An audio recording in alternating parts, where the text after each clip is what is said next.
The pandemic has taught us a lot about our health, our relationships, and even about where our food comes from. In the early days, empty shelves in supermarkets were a common sight in many places. As Maya Rodriguez found out, there's a growing movement now to fill in that gap with small farms springing up in unlikely places. Every morning, we do collards, kale, arugula, cabbage. Rain or shine. We got sage and rosemary over there. Tavares Robinson tends to the myriad of crops on his farm. I'm doing broccoli this year, tomatoes, carrots, cucumbers, squash, onions, garlic. But he isn't any ordinary farmer. I'm actually a carpenter and a cook. I was not a farmer.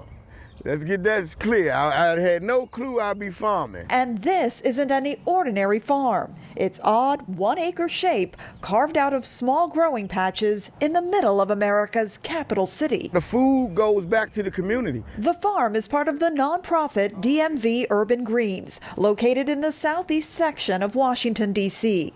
It's a place known as a food desert, where residents struggle to access fresh produce, even more so during a pandemic. One safe way in like a 5-mile radius, serving over 100 and something thousand people. This farm seeks to help with that need. In the last year, it gave away 20,000 pounds of fresh produce. In the past 30 years, the number of urban farms in the U.S. has grown by more than 30%.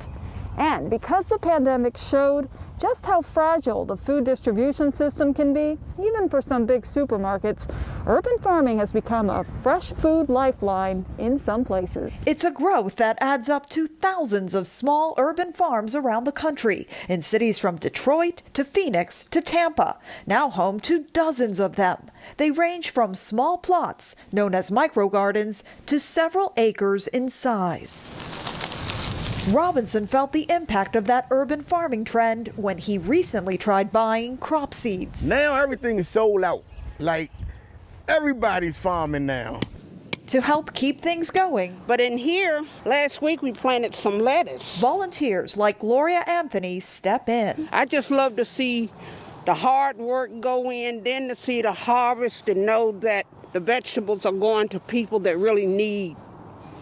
And so that's very rewarding. But like all farms everywhere, it has its challenges. We got animals around here, a groundhog that just keep eating me down. I mean, he eat me down good. I mean, dude is off the chain. He out here now somewhere waiting for me to plant something. But so are the people. And it just makes the whole place smell so good. Now counting on this growing bounty. In Washington, I'm Maya Rodriguez.